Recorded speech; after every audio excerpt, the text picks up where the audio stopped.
The war in Ukraine has changed the world. And now we need to think about where this world is moving to, together. That's why MIM Business School is launching the nationwide educational project Reinforce UA, where the world's greatest minds will share their ideas and insights. And you will get their experience, change your perspective, and discover what changes should the business be ready for, before and after the victory. Every week on reinforceua.com. Dear friends, colleagues in Ukraine and all over the world, I'm Vyacheslav Pukatil, and on behalf of MIM Kyiv Business School, welcome you on Reinforce UA project. The project was designed in order to inspire Ukrainian business community and bring worldwide known intellectual to share their ideas and views about the future, not of Ukraine, actually, but on the future of the world. And those discussions are very important for our understanding how Ukraine should develop and evolve from these difficult times. This project became possible due to the generous support of Bogdan Havrilychin Family Foundation, 50 Thinkers Organization, and three major business education associations, AACSB, FEMD, and EMBA. All the lectures are recorded and will be available afterwards on different platforms. But today's you can ask questions, and for this purpose, I kindly ask you to use Q&A button rather than chat. And now I'm honored to introduce you Dorie Clark. Dorie was recognized as #1 communication coach in the world by Marshall Goldsmith's Leading Global Coach Awards. She's consultant and keynote speaker, teaches executive education at Duke University's Fuqua School of Business and Columbia Business School. She's the Wall Street best-selling author of The Long Game, Entrepreneurial You, Reinventing You, and Stand Out, which was named #1 leadership book of the year by Incorporated magazine and one of the top 10 business books of the year by Forbes.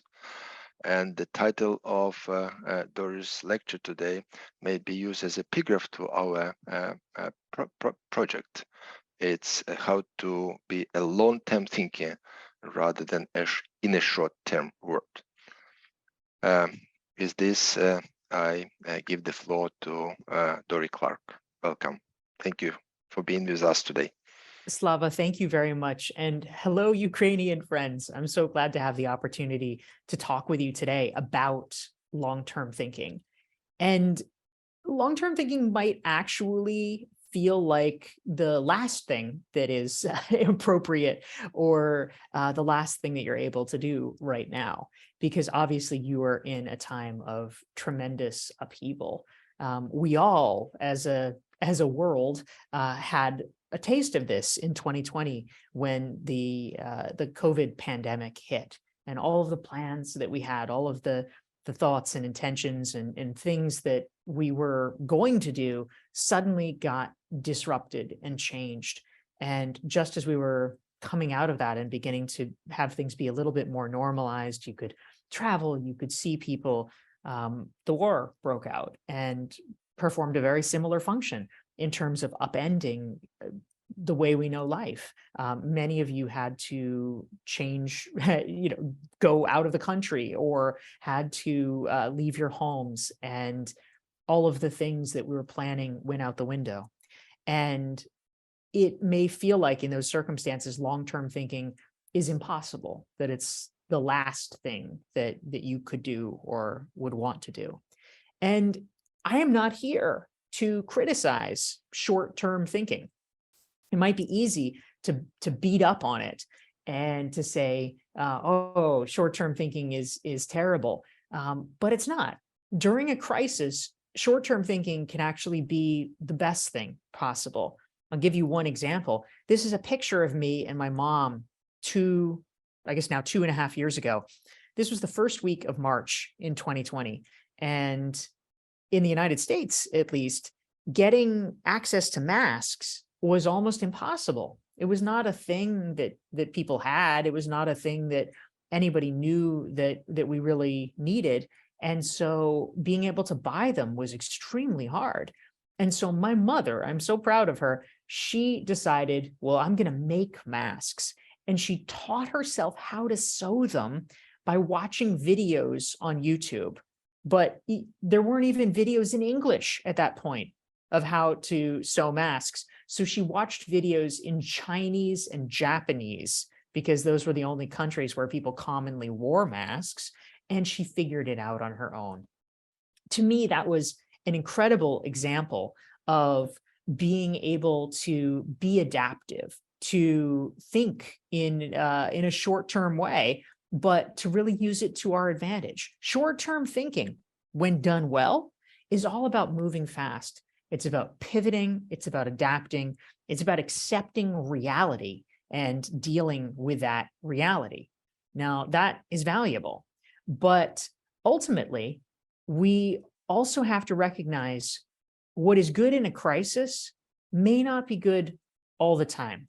Now, we know this biologically, right?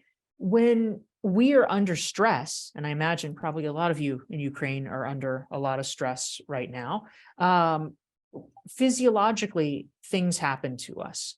We have cortisol, we have adrenaline in our system, we have the stress response, the fight or flight response. In a moment of crisis, when you are being chased by a proverbial lion, your body needs that. But it's also true that if our bodies are always under that level of stress, it becomes harmful over time and physiologically really damaging. We need the stress. We also need to step back from the stress. And similarly, short-term thinking is great when you are in the midst of the crisis, and I know that you are right now. But I want us to not lose sight of the fact that this is not how we should be always. That there is a time, and there will be a time, when you're able to achieve the full victory, to be able to step back and say, all right, I'm making a conscious decision to embrace long-term thinking. There's going to be that moment, and we need to be ready for it, and we need to prepare for it. This is actually one of the things that I hope can perhaps be a source of hope and inspiration for the future. That even if this is not the moment where you can feel confident in making big long-term goals, that time is going to come, and it's important to embrace it and to choose it, because it's very, very easy to fall into the trap of just sticking with short-term thinking, because that's what we have become accustomed to. For a lot of people worldwide, in fact, that's how it was with COVID, that we just kept being short-term, short-term, short-term. And again, in the moment, it's fine. But over time, it becomes a problem. Because when you're a short-term thinker, it's very much like being a jellyfish in the ocean, right? The ocean waves are moving you around. You're just responding to the stimuli. You're responding to what comes at you. You need to do it, but you're not a jellyfish. You likely have goals. You have desires, you have ambitions for where you want your career to be, what you want your life to be like, what you want your family to be like. And in order to attain those goals, you can't just take what comes at you. You have to make things happen. And that involves the kind of choice and volition where you need to have long-term thinking. And so that's something that I've been thinking about quite a lot. I actually wrote a book about it recently. It came out last year. It's called The Long Game: How to Be a Long-Term Thinker in a Short-Term World. So I've been thinking about these questions for a number of years, and I wanted to share with you some of the ideas and strategies that I discovered in the course of researching the book, in hopes that they might be helpful to you as you're going through this challenging period of time. But making sure that as we think about what victory looks like, I mean, yes, victory is military victory. Victory is being able to have sovereignty and autonomy. But victory is also mental victory, right? You are in a circumstance where it is really hard to be able to feel like you are in control of your future and in control of the dreams and ambitions you have for yourself. And one of the ways, if you truly want to resist, is to not let that happen, to not let yourself be forced totally into the day-to-day. I know you have to a certain extent in order to just get by, but it is incredibly important for you and for the future of Ukraine that that not be your entire reality. You need to know that there is a future that you are coming into. There's a future that you can create through the steps that you're taking. And to me, long-term thinking and creating the vision for that future is one of the most powerful things you can do if you really want to be resisting and fighting in your own mind. So I want to share with you 7 strategies that I hope can be helpful. And we'll get into them in a minute. But I first want to say that for me, the reason that this is so powerful, in my book, The Long Game, I interviewed a colleague of mine, a guy named Jonathan Brill, who wrote a book, talking about futurism, talking about how to plan for things. We're very aligned in many ways. And he told me something very interesting. He said, if you have a smart, talented, committed group of people, the worst thing you can do is to tell them to win at the wrong thing, because they will do it. And that is probably the worst case scenario. That's the worst problem, because how tragic is it to do all the hard work to get to the end of the road, to get to the finish line, only to discover that the thing you accomplished was not the right thing, that it was the wrong thing all along. There's an element of tragedy in that. And we certainly don't want that for any of us. And that is why it is so important to make sure that you're putting your ladder up against the right wall, that you are taking the steps now to aim at the right thing. Now, in the short term, we know what the right thing is, which is to be able to get your lives back, to be able to get your territory back, to be able to restore your power grid, all of these things. That's very clear. But it may feel less clear what that looks like for your own life at this point, your own future, where you want to be, what you want to be doing, how you want to be doing it. And not losing your ability to ask those questions. It may seem really far away. It may even seem frivolous to be asking those questions when you're in the midst of a war. But it's something that I think can be powerful for all of us. I mean, just like Viktor Frankl, when he was in a concentration camp, was able to stay sane and create a future for himself by thinking about the future, by knowing that there was a future. You can do something similar by staying in touch with your dreams and your ambitions and making sure that you recognize that those are still possible. They might not be possible today, but there are steps, there are very, very small steps that we can be taking today that will help make them possible down the road. So let's get into that. 7 ways to be a long-term thinker when everything is in upheaval. And as I know it is for many of you right now, unfortunately. So the first story that I wanted to share, this is actually something that I talked about in a previous book of mine, which was called Stand Out, how to find your breakthrough idea and build a following around it. This is a woman here named Angela Lucier. And Angela's story, I think, was inspiring to me because we all think sometimes, just casually, that if you want to be successful at something, the best way to make something successful is to have a huge amount of resources, unlimited resources, unlimited time, unlimited money. And that's how you can have the best chance of success. And it's true, having a lot of resources makes things easy in some ways. But it also is true that it can be very powerful when you're operating in a constrained environment, because those constraints help make you creative. Now, it's like writing a poem. right? If you can write a poem and it can be any length, any subject, whatever, that can almost be paralyzing sometimes because you don't know where to start or how to do it. There is a forcing function that comes when someone says, no, it has to be a sonnet and it has to have this many syllables and here's the format.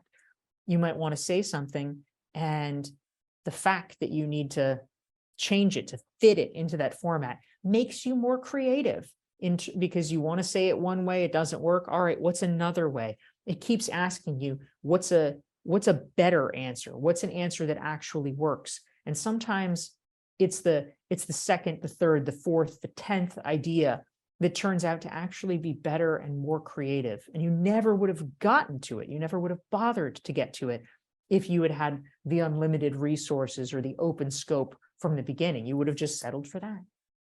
And so Angela, I think, had a similar experience in some ways.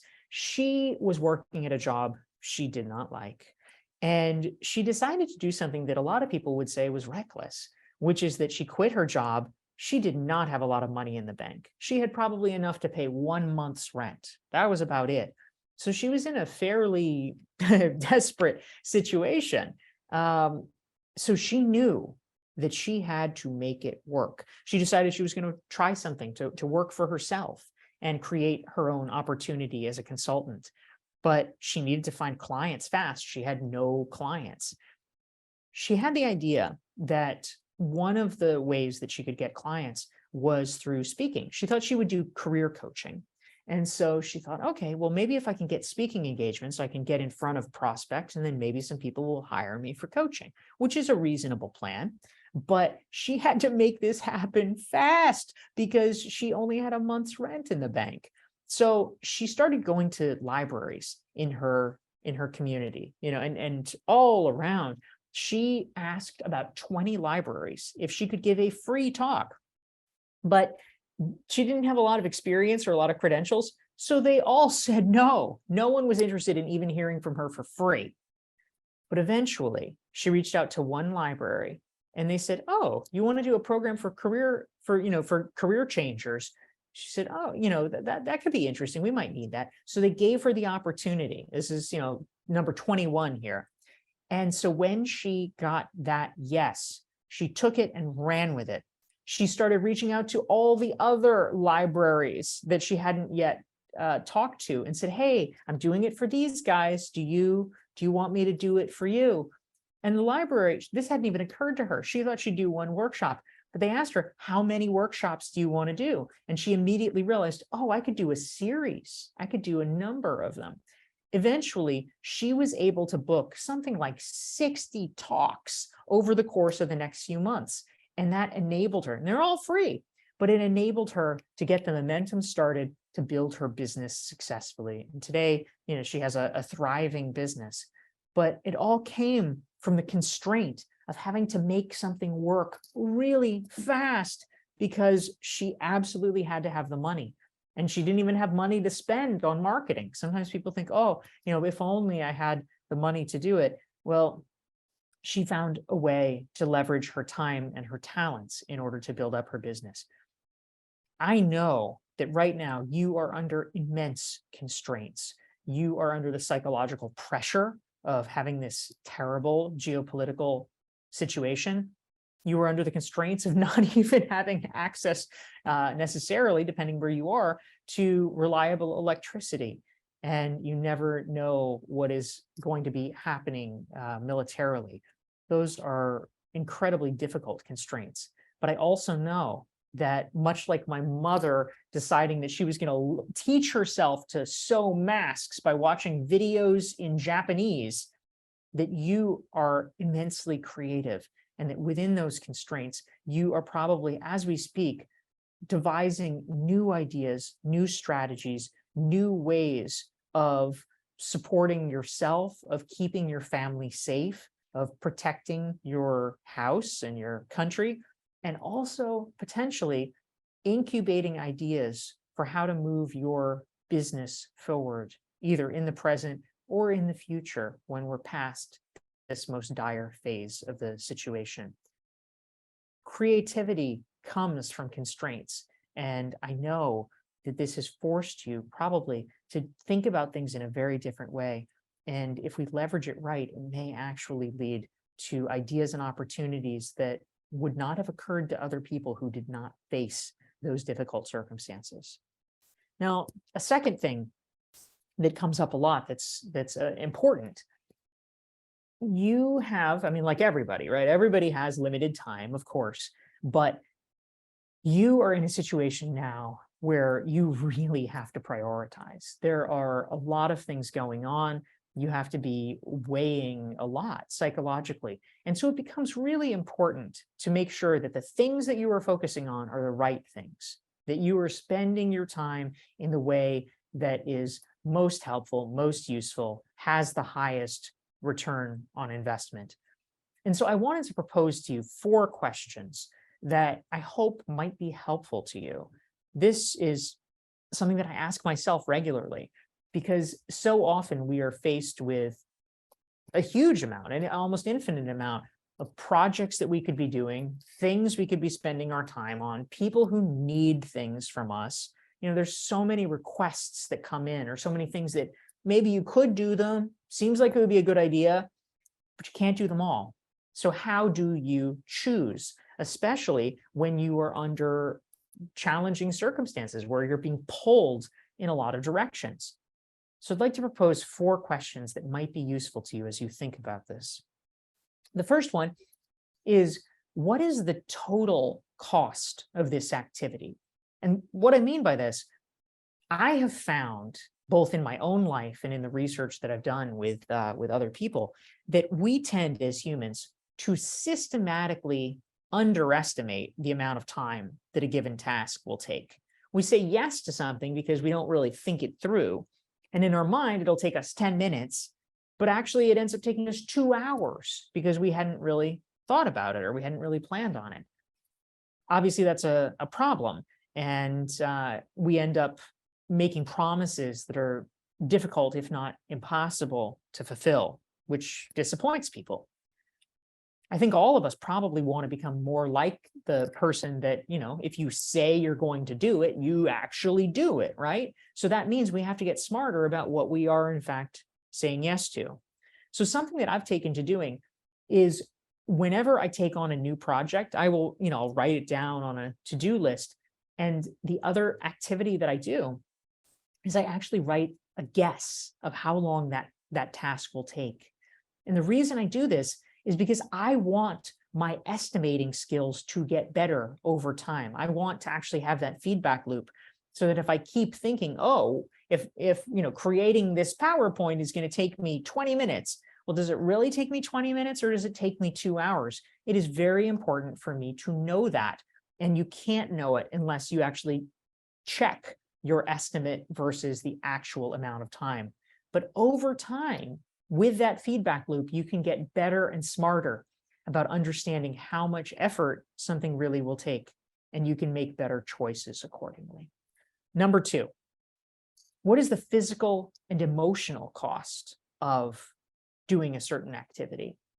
I, a few years ago, got invited to give a talk by a friend of mine, and it sounded like a great opportunity. It was for an organization she was involved in, so I'd get to see her. It was in a beautiful location. That sounded nice.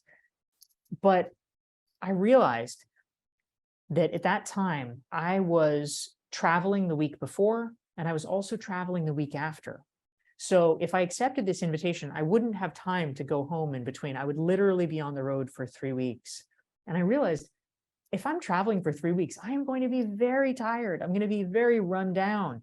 And so even though it sounded like a fun thing to give this talk for my friend's organization, I said no as a result of it. All this is to say that when you are in a state where you are under physical or emotional stress already, things should really reach a higher bar if you're going to say yes to them. It is perfectly okay for you in this circumstance where, you know, there is a war, for you to not say yes to things that you probably would have before, because things are harder, things are more challenging. There's a lot more going on for you, probably emotionally, but also just in terms of sheer logistics. So recognizing that there probably is a higher bar now for what you should say yes to, and that is okay. Number 3, opportunity cost. The way that we often think about activities is we often say to ourselves, should I do this thing or should I not?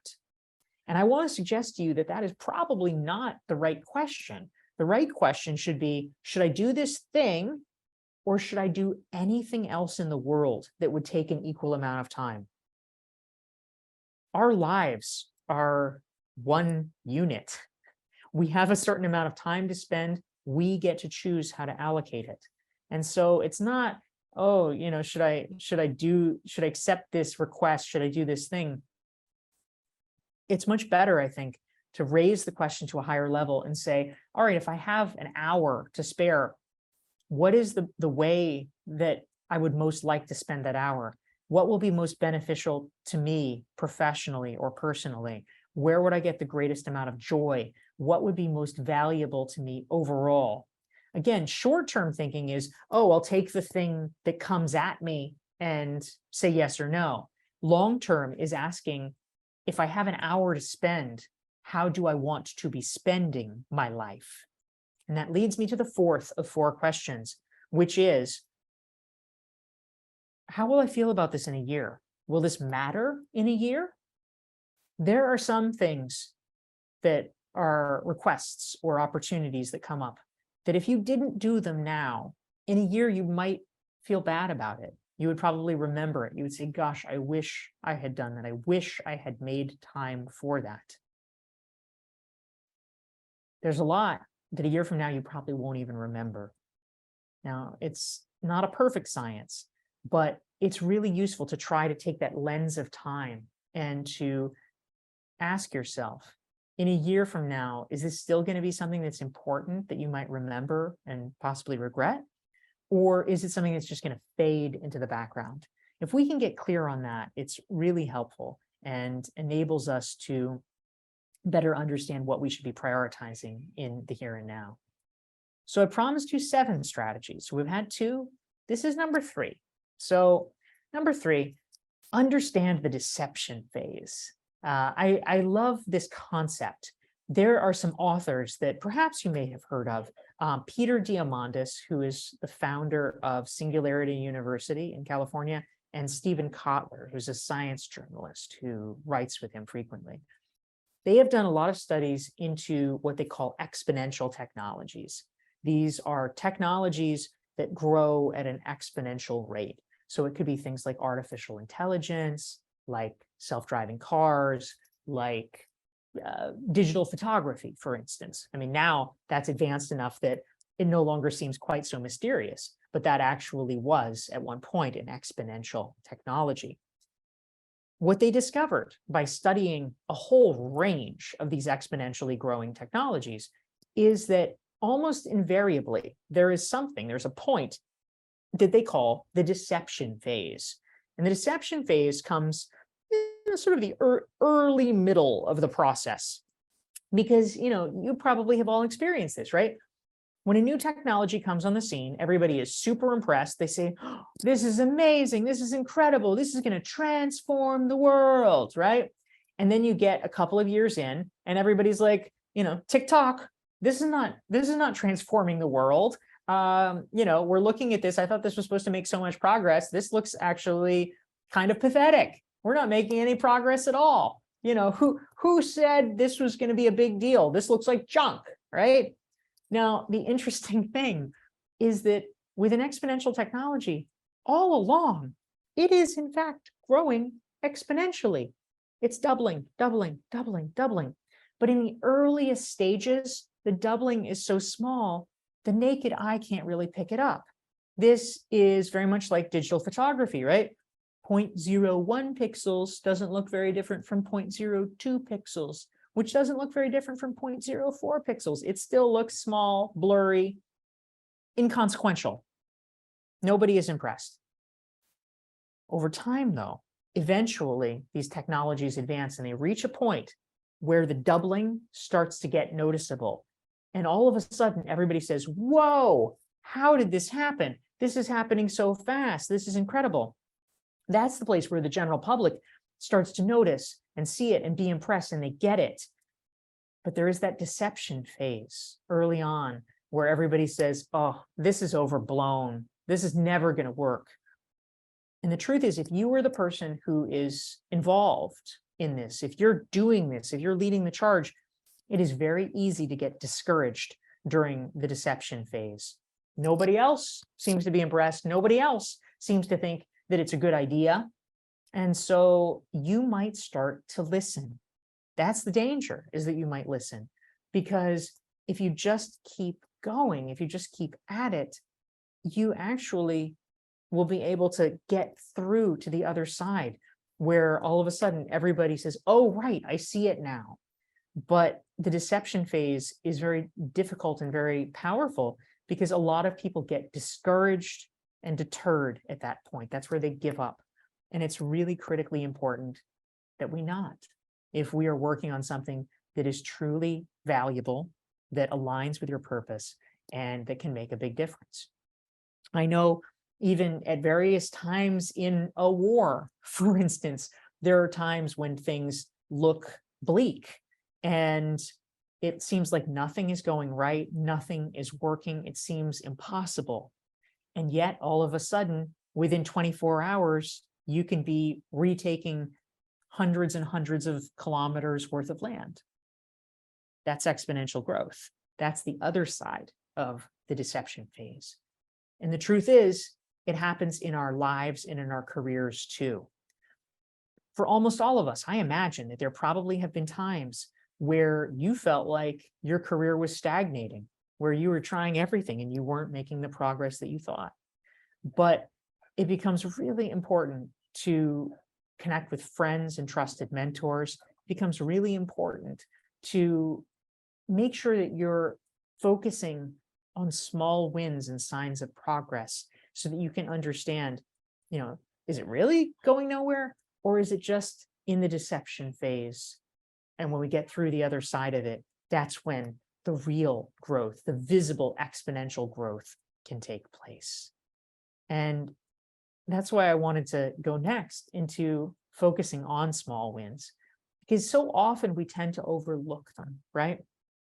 This is a woman that I profiled in one of my books, Entrepreneurial You. Her name is Stephanie O'Connell, as you can see. She is a financial blogger these days, and does a lot of speaking and advising and consulting, and has built a great business for herself. Interestingly, of course, she didn't start that way. The way she got into personal finance was she was an actress, of all things, and she moved to New York City, and she was trying to make it as an actress, which is a very difficult profession, I'm sure, in Ukraine as well as the United States. And she was not making a lot of money. She was working as a waitress. She was trying to earn enough money to support herself, but it was very difficult. And so as a way of learning about money and actually, trying to wrap her head around, how do I support myself in one of the world's most expensive cities, she started a financial blog, and she called it The Broke and Beautiful Life. And she started blogging about what she was learning about money and how she was keeping herself afloat.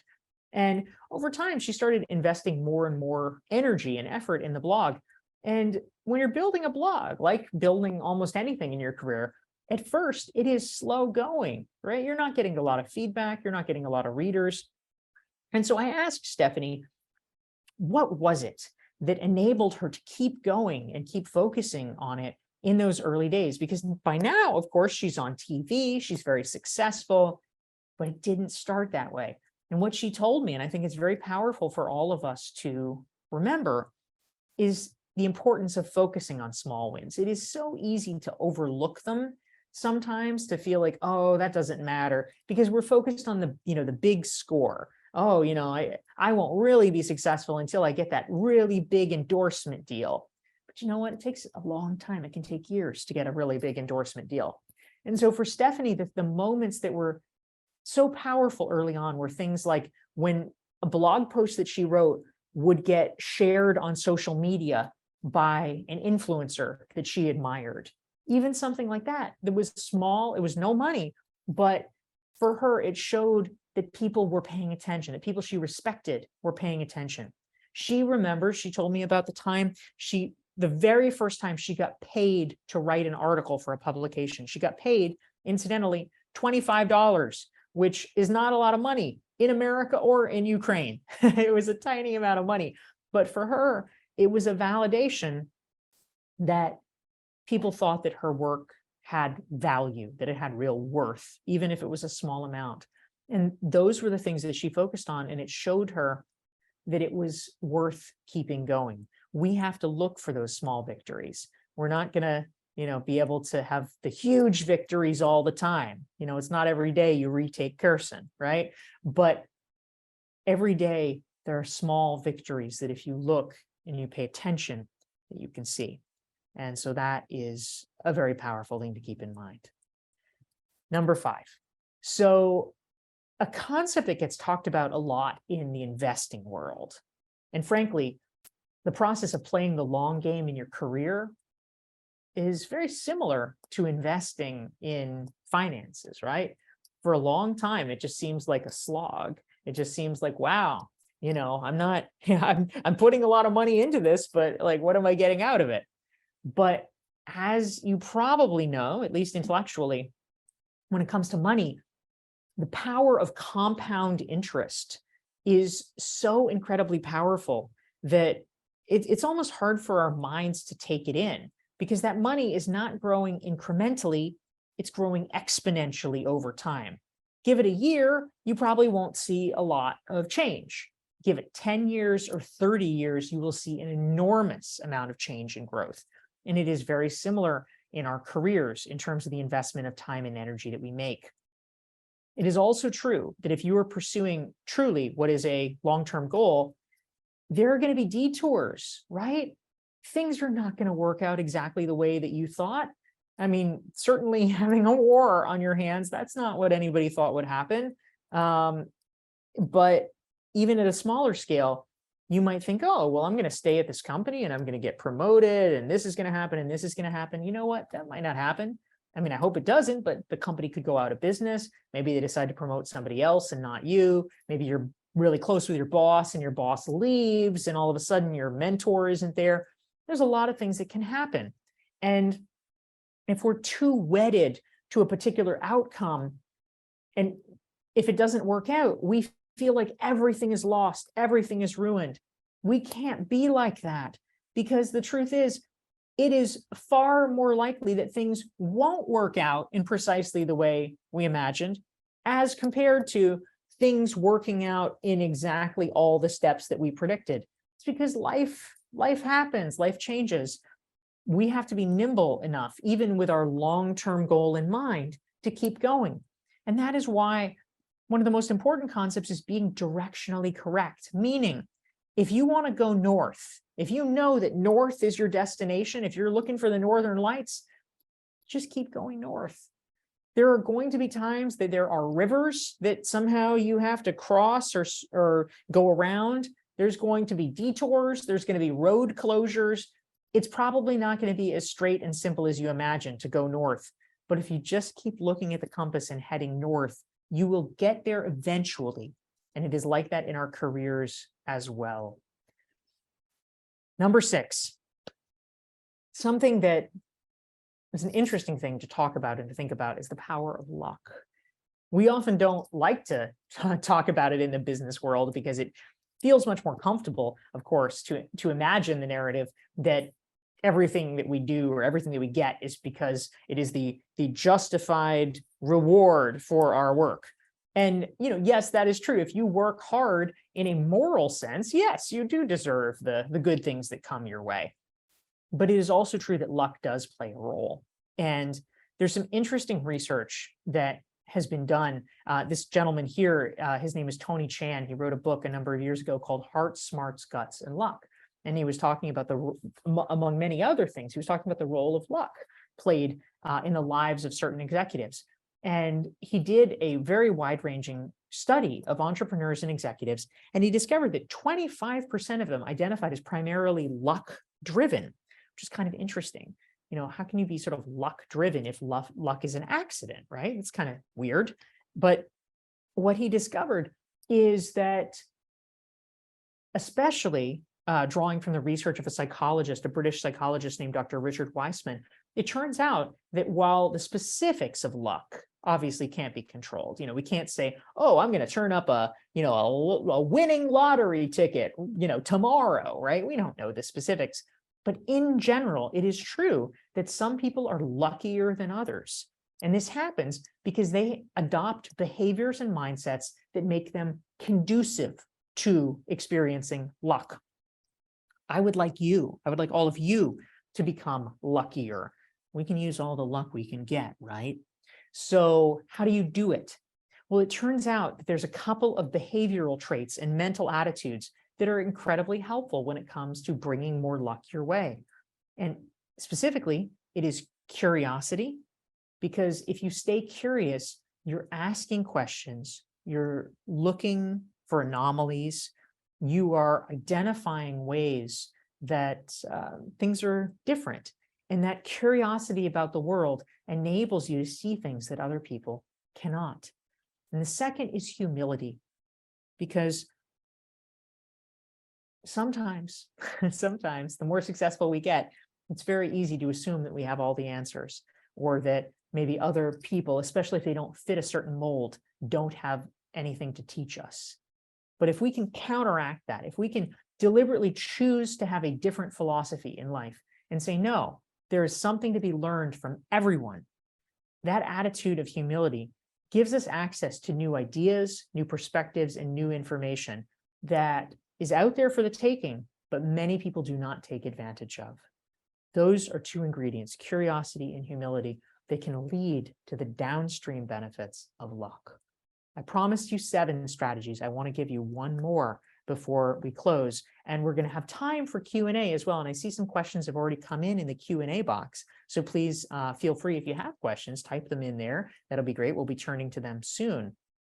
But the last piece that I wanted to share with you is something that I talk about in my most recent book, The Long Game, which is ultimately, as we're thinking about really playing the long game, I mean, yes, it's important to ask questions about, where do I want my career to be in 10 years? Where do I want my life to be in 20 years? These are great questions to ask.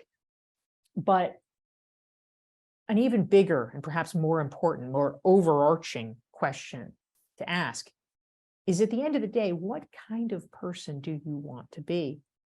I have to imagine that living in a wartime situation probably brings that to the fore, because this is a time when you are called upon more than usual to really be the kind of person that is brave, that is courageous, that is generous with others, that stands up for others. These are important things to choose and to know about yourself. And I think that's really powerful. I'll give you one more story. This woman here, she's a friend of mine. Her name is Alyssa Cohn. And Alyssa is a very small example compared to wartime, but nonetheless, it's something that we all face. She was a big fan of a musical theater writer in the United States. You may have heard of Hamilton, which is a very famous musical. And the guy who wrote it created a special program that was called Freestyle Love Supreme. And this was a training program where it would teach regular people, you could sign up and take a class, and it would teach regular people how to do improvisational rap. Now, this was not anything that Alyssa had ever done before, but she really loved this writer, and she said, well, I want to try it. So she signed up for the class, and she goes to the first class, and she is paralyzed because she gets there and she realizes everybody in the class is 20 years younger than her. Everybody in the class is already a great rapper. She's never rapped before, and she feels embarrassed. She feels nervous. They have a class exercise. She says, I pass, and she doesn't want to do it. So at the end of class, when she gets home, she emails the instructor and she says, I am so sorry. I think I need to withdraw from the class. I'm obviously not in the right place, and this is not the right class for me. And he wrote back and told her something very interesting and I think very wise. He said, Alyssa, the goal is not to turn you into a professional rapper. The goal is to try to help you become a more comfortable, curious person. It's to enable you to become more comfortable with change and improvisation in your life. And she realized, oh, wait, well, that actually was my goal too. That actually is how I want to be in the world. She didn't need to be the best rapper. She was never going to be the best rapper, but to be more nimble, more agile, more comfortable, playing around, having fun, and being comfortable with change, she thought, okay, I can use more of that. So she went back to the class. She took 8 weeks of this class. She even did a live performance, a live rap performance. Ultimately, she had such a good time, she ended up making this video here, which I have a still from, which is up on YouTube, of her doing a rap about executive coaching. So the question, I think, for all of us at the end of the day is, what kind of person do you want to be? That's ultimately what it means to play the long game. So momentarily, we are going to be taking questions. We're going to be turning to that very soon. And in the meantime, I will just mention that my book is The Long Game. There's a free resource if you'd like to get it. It's a long game strategic thinking self-assessment. You can download it for free right here at dorieclark.com/thelonggame. So you can download that for free right there. And with that, it's time to turn to questions. I'm going to stop the screen share. Slava, what have we got? Well, we don't have too much time for questions, but it's not a trouble, because it was very interesting listening to you. But permanent participant of our project, Frank Kohlberg, asked given 3 questions, but I would first with the shortest, because there are very complicated and more difficult ones. According to your experience, what are the 2 most useful decision-making methods? Very, very good question. Well, so when it comes to decision-making, Slava and I actually, before we got on the call, we were having a little chat talking about Daniel Kahneman. And so, Frank, you're probably familiar with this as well. Daniel Kahneman, the Nobel Prize-winning psychologist, wrote a book called Thinking Fast and Slow. And he talks about system 1 thinking and system 2 thinking. System 1 being the kind of, quick, instant, almost gut level reaction, where we're not really analyzing things in depth. That's the sort of fast thinking. And then system 2 is more slow, more in depth, more nuanced, more considered. And so certainly, in terms of the decisions that we make, sometimes we're not even really making a conscious choice. We just sort of fall into one or the other of those modes. But when it comes to making decisions, one of the frameworks that I often find to be most helpful is asking the question for ourselves, because really one of the biggest the biggest challenges in modern life is around prioritization, right? There are a lot of good things that we could be doing, but how do you select what you should be doing? Like out of these many good options, where do you put your time and energy? And so I often like to ask the question, what is the activity out of this palette of choices that I could do that would make everything else easier downstream? Because oftentimes there is one thing or 2 things that, if you were to do them, would in fact facilitate the other goals. So, I mean, just as an example, if you're trying to choose among activities, let's say you want to write a book, and I could just write the book now, or I could start a podcast, or I could write some articles, or I could, I could try to focus on social media. What should I do? Well, in that case, what I have come to understand is that, yes, you could write the book right now, but it's going to be much easier for you downstream to get a book deal and to have a publisher interested in your book if you already have a good following. And so choosing perhaps to focus on writing articles for high-profile publications first is a very good step that will make your ultimate goal of writing a book easier. So a decision-making framework I like is just asking, what's the one thing I can do now that will smooth the path downstream? Thank you. I would use another question of Frank as well, because I was thinking, he mentioned the word which is represent something which is simultaneously short term and very long term. And you also mentioned a nice strategy to which I like the most, the sixth one, to be lucky. But this word Frank mentioned is love. And the question actually is simple. If you reflect on your research and experience, what is the role of love in overcoming adversity? But I would, even if removing the adversity itself as a reason,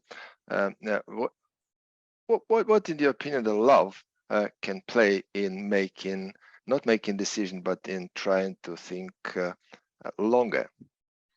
Yeah, that's such an interesting question. Thank you for Interesting, I selecting that, agree. Slava, and thank you, Frank, for it. Often love, people don't even ask about it because they assume that it maybe doesn't have anything to do with long-term thinking. But I think that would be wrong, because ultimately for long-term thinking, I mean, everybody of course has the ability and the freedom to choose how they think of the goal of their life or the meaning of their life. But I think it is not unreasonable for us to think about a worthy goal as being, how can we ensure that at the end of our lives we feel we have made the best use of our lives. Essentially, how do we take actions now so that on our deathbed we feel reasonably content with ourselves and we feel that we have done the best job possible? And if that is the case, then I think love plays a major role in it, because certainly all the research in terms of human psychology shows that one of the most important elements that we have is love and interpersonal relationships. Studies have shown that people live demonstrably longer if they have close friendships and close family relationships. It gives a sense of meaning to their lives and purpose to their lives. Certainly for a lot of people, the choices that they make are based on the well-being of their spouse or their children. You may be making career decisions now, for instance, because you say, well, I have to save for my children's college. I have to save, to be, providing for them, for instance. And that becomes a sort of large driving principle behind it. And also, it's equally true that you may make choices in the opposite direction. I mean, maybe you're wanting to earn money for your family. Maybe also you reach a point in your life where you say, you know what, if, particularly COVID and the fact that it became so clear that you could lose people. I'm sure the war is very similar, perhaps has refocused people's thinking around the fact of, it may not be the most important thing to devote all of your time to professional achievement. Perhaps we need to rebalance the portfolio so that we are optimizing for spending more time with our family or friends, the people that we love around us. So I think that if love is not in the mix in terms of crafting long-term goals, your long-term goals are probably incomplete and perhaps even inaccurate, because it can and should be a driver of the decisions that we're making. Thank you. I'll try to jump on the make a really big jump from a very internal psychological, very personal individual level to, let's say, global level. Your book has this wording, living in a short-term world. And I think that you did mean the natural world. You mean the human world. And this human world, indeed, currently is short term. Even if I would not take into consideration Ukraine and what's going on here, but the world itself, the human world, is short term, and people create this short term world by their actions, politicians trying to be elected, top managers try to get the high bonus at the end of the year, etc., etc. You mentioned at the beginning that we somehow biologically understand it's wrong. But my question is it enough? What else should be added probably in order to recreate, to make the world longer? Only these 7 strategies will be enough, or something else? What you recommend? Well, the good news is my actual full book, The Long Game, has even more than 7 strategies. So if people really want to go deep, they can check that out. This is kind of a highlight reel of strategies that can be helpful. But I think a big piece of it is that, you know, we do actually need to have a sort of broader cultural conversation about long-term thinking and how it fits in. Certainly, in corporate circles, what I hear constantly when I'm having this conversation with people who work inside corporations is a frustration that they may personally very much believe in being a long-term thinker, that they want to do that, but because of the structure of their corporation, particularly publicly traded companies that have quarterly earnings that need to be reported, they are under immense pressure to do things to juice returns in a 3-month period. And it is true that there are some beneficial things that you can be doing in a 3-month period that will drive revenues. It is equally true that there are investments that you probably should be making that in no way will show returns in 3 months. They might not even show a return for several years. In The Long Game, I quote Jeff Bezos, the former head of Amazon, and he mentioned, you know, this was in an interview 10 years ago. A reporter asked him, why is Amazon so successful? And Amazon, you know, he said, the reason Amazon's so successful is that other companies, other peer companies, are only willing to invest on a 3-year timeline. They give a project maybe 3 years, and if it's not profitable within 3 years, they get rid of it, or they never attempt it in the first place. But he said, Amazon is willing to invest on a 7-year timeline. We are willing to keep putting money into a project if we think it is valuable for 7 years before it shows a profit. And he said, I think that that is the difference that makes us successful. And, you know, Amazon is a very profitable company now. For 20 years, it was not a profitable company. They were aggressively telling stock market analysts, don't expect a profit. And I honestly wish that more companies would do that. Not because I don't think that profits are important. I think they're incredibly important. But profits at all costs are not important. What we need to be doing is making strategic investments for the future. There's a time to invest. And if you're willing to do it, it will pay massive dividends down the road. But too few people and too few companies are willing to make that short-term sacrifice. Okay, thank you. There's another person also very known who proved that profit is not important at all. Elon Musk made Tesla, and the company did make a profit more than for 7 years, I assume. But nevertheless, it doesn't prevent it. It didn't prevent it, Elon Musk, to become to overcome Bezos and became the richest person, probably at the moment. Also, the most popular among CEOs of big companies. Well, we have a time. We have a lot of more questions, but I'm not sure. Do you have a few minutes more? We can go over. Yeah, I can take a couple more if you'd like. Yeah. Easy question from Alexander. How to build long-term goals and be sure that they are correct? That's an easy one. I know. You may answer. I know, Alexander. I wish we could be 100% sure. That would be so nice. Unfortunately, I don't have the secret to that because probably there is no secret to that. However, I will give you a compensatory strategy, and here it is. We can't ever be sure 100% that our goals are the right ones. But the way that we can still be successful is that you never want to make too big of a bet. Because if you keep making small bets, you can course correct very quickly if it turns out that something is going in the wrong direction. The way that I think about it is that if you go to a casino and you lose $1, no one cares. You're not even going to notice that you lost $1, but you got some useful information.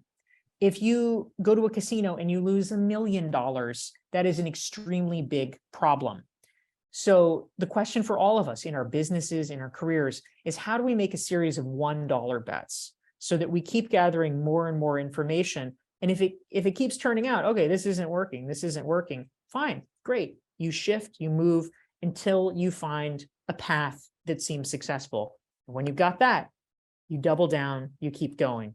But if you start with $1 million bet and it doesn't go well, you don't even have any more chips to play with. So keep thinking about what the small bets are so that you can test the premise about, do I like this job? Do I like this career? Or, should my company start this initiative? That's the way that even in a world where we can't be sure that the goals are right, we can be sure that we will not lose too badly if they are wrong. Thank you. I would think it is an alternative possibility is to make a $1 million bet and use the strategy number 6, which is my favorite anyway. Oh. And then Alexander,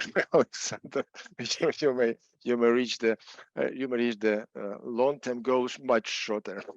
That's right. With this, I'd like to really very much appreciate Dorie about very insightful presentation. I would not call it lecture, but really presentation and interesting ideas and thoughtful, insightful recommendations. Thank you very much for this. And with this, I'd like also to appreciate the activity of all our participants. Remind you the lecture will be available online, not online, as a video on different platforms, in YouTube in particular, and many others who couldn't join us today will view them later. And I'd like to remind all participants that we have a Reinforce UA project going on, and the next event will happen on next Wednesday. Actually, we work on Wednesdays at 6 p.m. on 14th of December, and we'll be speaking about building digital strategic autonomy. Quite a different subject, but Dorie mentioned technology, which is coming exponentially and actually covering everything. And our guest, Professor Dr. Paul Timmers, with a vast experience in also on a company level, but also on a country level of creating digital environment, will present their views about how we can build and how we will live in this kind of the world. With this, once again, Dorie, thank you very much. Thank you, participants, and see you next week. Goodbye. Thank you, everyone. Bye. The war in Ukraine has changed the world, and now we need to think about where this world is moving to, together. That's why MIM Business School is launching the nationwide educational project Reinforce UA, where the world's greatest minds will share their ideas and insights. And you will get their experience, change your perspective, and discover what changes should the business be ready for, before and after the victory. Every week on reinforceua.com.